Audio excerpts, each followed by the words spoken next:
శుభకార్యాలకు పూజార్ల కోసం వెతుకుతున్నారా? పూజారీస్.com లో అతి తక్కువ ధరలకే పూజార్లను ముందే బుక్ చేసుకోండి. వెంటనే కాల్ చేయండి.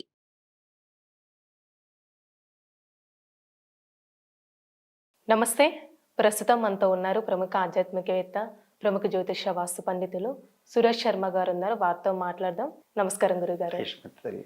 గురుగారు, ఇప్పుడు మనకి మేషరాశి వారికి అండి అసలు ఈ 2024 సంవత్సరంలో ఎలా ఉండొచ్చు? మేషరాశికి ఇయర్ ప్రారంభంలో శని దృష్టి వల్ల, అట్లాగే రుణకారకుడు రాశ్యాధిపతి అయిన కుజుడు ధనస్థానం మీద దృష్టి వల్ల కావచ్చు, ఆర్థికంగా ఏప్రిల్ దగ్గర నుంచి అక్టోబరు ఆగస్టు వరకు ఆ 4 నెలలు కొంచెం బాగా ఇబ్బందికరంగా ఉంటుందమ్మా. ఫైనాన్షియల్గా కొంచెం నలకట ఎదుర్కొనే అవకాశాలు ఉంటాయి. పనుల్లో పురోభివృద్ధి కనిపించకపోవచ్చు. అట్లాగే కుటుంబంలో మాతృపరమైనటువంటి అంటే తల్లికి పరమైనటువంటి అంటే తల్లికి సంబంధించిన అమ్మమ్మలు, మేనమామలు, వీళ్ళకి సంబంధించిన విషయాల్లో ఇబ్బందులు రావడం.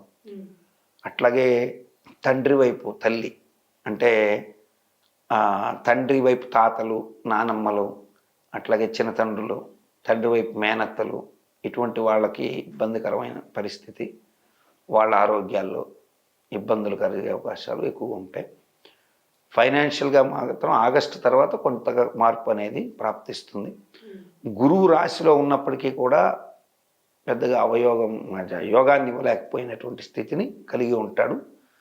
గురువు మార్పు తర్వాత అంటే శత్రుగతులైనప్పటికీ కూడా గురువు మార్పు తర్వాత ఏప్రిల్ మే తర్వాత నుంచి మార్పు జరిగిన తర్వాత కొంత ఇబ్బందికర పరిస్థితి ఎదుర్కొన్నప్పటికీ ఆగస్టు నుంచి గురువు మంచి సమర్థమైన ఫలితాలు అక్టోబర్ నుంచి ఇంకా బాగా ఇస్తాడు. సో ఆగస్టు దాకా మాత్రం కొద్దిగా ఇబ్బందికరమైన కాలాన్ని ఎదుర్కోక తప్పదు. ఆరోగ్యపరమైనటువంటి విషయాల్లో కూడా మేషరాశి వారికి రక్తగాయాలు అవ్వడం, వాహనాల మూలకంగా ప్రమాదాలకు ఆస్కారం ఉండడం, అట్లాగే దగ్గరి బంధువులు మరణం చెప్పాను ఆల్రెడీ, అటువంటివి జరగడం, వ్యాపారంలో పెద్ద మొత్తంలో ధనం పెట్టి అవి స్ట్రక్ అయిపోవడం, అవి వస్తాయో రావో తెలియనటువంటి మానసికమైనటువంటి దిగుళ్ళు, ఇవన్నీ చూసినప్పుడు ఏప్రిల్ నుంచి ఆగస్టు మధ్యలో చాలా జాగ్రత్తగా ఉండాలి మేషరాశి వాళ్ళు. సో ఎంత వీలైతే అంతవరకు లెస్ లగేజ్ మోర్ కంఫర్ట్ అన్నట్టుగా కొన్ని విషయాల్లో వ్యవహరించడం మంచిది. అట్ ద సేమ్ టైం ఇన్వెస్ట్మెంట్ల జోలికి, భారీ ఇన్వెస్ట్మెంట్ల జోలికి వెళ్ళకపోవడం మంచిది. ఇంకా చెప్పాలంటే మనకెవరైనా ధనం ఇవ్వాల్సి ఉంటే వాళ్ళతో యుద్ధంకి వెళ్ళడం కన్నా కొంచెం కాంప్రమైజ్ ధోరణిలోకి వెళ్ళి లాగేయడానికి ప్రయత్నం చేయడం మంచిది. అట్లీస్ట్ మీరు ఒక సెక్యూరిటీ లేని లోను అంటే ఎలాంటి అష్యూరెన్స్ లేకుండా మీరు ఎవరికో 10 లక్షలు ఇచ్చేసారు. సో వాళ్ళు మంచి వాళ్ళని మీరు ఇచ్చినప్పటికీ కూడా చక్కగా వెళ్ళి అదే మంచితనం ఉండగానే ఒక చిన్న చెక్కు, ప్రామిసరీ నోటు, దానికి సంబంధించిన ఎవిడెన్స్ తెచ్చుకోకపోతే ఖచ్చితంగా ఇబ్బంది పడే అవకాశాలు ప్రస్ఫుటంగా ఉన్నాయి. అంటే ఈ రాశి వారికి ఏదైనా పరిహారం చేస్తే మంచిదండి?